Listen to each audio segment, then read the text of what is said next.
사무엘 3장은 어린 사무엘이 하나님의 부르심을 받고 아멘으로 응답하는 이야기입니다. 하나님께서 사무엘아 사무엘아 부르실 때 어린 사무엘은 제가 여기 왔습니다. 주님 말씀하십시오. 주님의 종이 듣고 있습니다. 하고 응답을 합니다. 오늘 본문은 몇 가지 점에서 주목할 만한 특징들이 있습니다. 먼저 1절, 2절을 보시면 어린 사무엘이 엘리 곁에서 주님을 섬기고 있을 때인데 그때에는 주님께서 말씀을 해주시는 일이 드물었고 환상도 자주 나타나지 않았습니다. 어느 날 밤 엘리가 잠자리에 누워있을 때였습니다. 그는 이미 눈이 어두워서 잘 볼 수가 없었습니다. 여기서 우리가 주목할 첫 번째 특징은 이 사무엘이 하나님의 부르심을 듣고 사명을 받은 때가 어린아이였을 때라는 점입니다. 심지어 그 당시 언약 백성들의 영적인 상황은 매우 어두웠습니다. 사사시대죠. 하나님의 말씀을 듣는 일도 빈약하고 그래서 하나님의 뜻도 제대로 보지 못하던 그런 시대였습니다. 앞서 2장에서 우리가 읽은 것처럼 제사장인 홈리와 비느하스는 하나님을 가볍게 여기고 하나님 앞에서 범죄합니다. 그들의 아버지이자 이스라엘의 영적 리더인 엘리 역시 나이가 들어서 육신의 눈이 어두워졌을 뿐만 아니라 사실상 그의 영적인 안목과 판단도 어두워져서 하나님의 뜻을 분별하고 행하는데 너무나도 무력했습니다. 이처럼 눈이 밝아야 할 지도자들의 눈이 어둡고 손과 발이 주님의 뜻을 따라 행해야 할 제사장들이 회개하기보다 오히려 악을 행하는 이런 상황에 대해서 하나님께서는 그들이 자기 생각대로 선택하고 행하는 대로 그냥 두십니다. 그러자 이스라엘 사회는 더욱더 죄로 가득하고 혼란스러워지고 그로 인해서 하나님은 더욱 그들에게 냉대하시며 이런 악순환은 더욱 가중되었던 겁니다. 우리가 주목해야 될 두 번째 특징은 이런 영적 어두움과 하나님의 냉대라는 악순환이 가중되는 상황이 절망으로 끝나지 않고 이제 3장 끝부분을 보면은 하나님께서는 사무엘을 통해서 이 영적인 고갈 상태를 해소해 가시기 시작합니다. 그리고 은혜와 회복의 역사를 다시 시작해 가신다는 사실을 우리가 주목해 볼 수 있습니다. 19절을 보면은 사무엘이 자랄 때 주님께서 그와 함께 계셔서 사무엘이 한 말이 하나도 어긋나지 않고 다 이루어지게 하셨다. 그리하여 단에서 부엘세바까지, 단에서 부엘세바는 말하자면 이스라엘 전체를 말하는 거예요. 온 이스라엘은 사무엘이 주님께서 세우신 예언자임을 알게 되었다.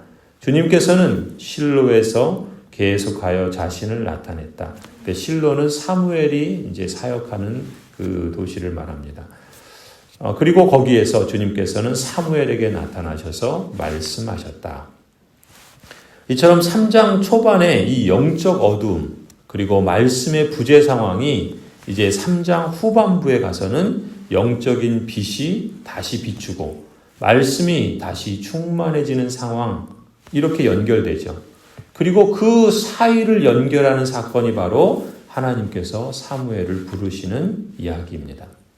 말하자면 영적 어두움으로 상징되는 엘리의 시대는 가고 말씀의 빛으로 영적인 깨어남과 회복과 이스라엘의 통일 왕국이라는 사울을 거쳐 다윗의 나라, 하나님께서 통치하시는 나라가 새롭게 시작되고 성장하는 사무엘의 시대가 열리게 된 것이죠. 이것이 우리가 주목해야 될 또한 세 번째 특징이라고 볼 수 있습니다. 이 점을 강조하기 위한 것처럼 이 본문 단락을 보시면 이 사무엘의 이름이 24번이나 반복되고 있어요. 그리고 이제 엘리의 이름이 이제 지나가는 엘리의 이름이 17번 또한 등장합니다. 여기서 특히 우리가 놓치지 말고 기억해야 할 점은 이 하나님의 공의로우신 열심이에요. 동시에 하나님은 긍휼을 잊지 않으시는 은혜를 베푸십니다. 하나님에게서 공의로우심과 은혜로우심의 그 사랑은 함께 늘 갑니다. 하나님은 죄에 대해서 그냥 괜찮아 넘어가지 않으시고 죄에 대해서는 의로우십니다. 그러나 하나님은 동시에 은혜로우시고 긍휼을 베푸셔서 구원의 길을 열어주시는 하나님이시기도 합니다. 그러니까 죄사함이 없이 은혜는 없지요. 그런데 하나님은 그 놀라우신 역사를 하나님께서 친히 행하시고 이루어 가십니다. 특히 하나님을 찾고 또 하나님 앞에 그 부르심에 대하여 아멘으로 응답하는 사람들에게 하나님은 이처럼 공의로우신 열심과 긍휼을 잊지 않으시는 은혜를 베푸시는 모습을 오늘 우리는 이 사무엘 3장에서 그리고 사무엘서에서 이어지는 그리고 열왕기 역대기로 이어지는 그 말씀 속에서 이스라엘의 역사 속에서 우리는 그 사실을 확연히 확인할 수가 있습니다. 특히 이 사무엘이 어렸죠. 사리 분별을 하지 못하고 또 하나님의 말씀도 잘 모르고 그래서 그처럼 어리고 약한 사람조차도 하나님께서 부르시고 그에게 사명을 맡기십니다. 그리고 그를 통해서 일하기 시작하시죠. 심지어 사무엘이 3번씩이나 하나님께서 그의 이름을 부르시지만 하나님께서 부르시는 음성조차도 제대로 알아듣지 못하는 그런 어린 자였습니다. 그래서 하나님께 달려가지 않고 엘리 제사장에게 이미 어두워지고 영적인 그런 분별력도 희미해진 그런 사람에게 재차 달려가죠. 그럼에도 불구하고 하나님께서는 사무엘이 올바른 반응을 보일 때까지 포기하지 않고 계속해서 부르십니다. 그것이 하나님의 사랑이시고 그것이 하나님의 긍휼이고 또 하나님께서 은혜를 베푸시고 하나님께서 열심으로 하나님의 놀라우신 역사들을 이루어 가시는 것이죠. 우리는 그 사실을 주목할 필요가 있습니다. 성도 여러분, 언약에 신실하신 하나님은 지금도 우리 안에서 여러분 안에서 여러분의 자녀들과 후손들을 통해서 역사하고 계시는 줄을 믿으시기 바랍니다.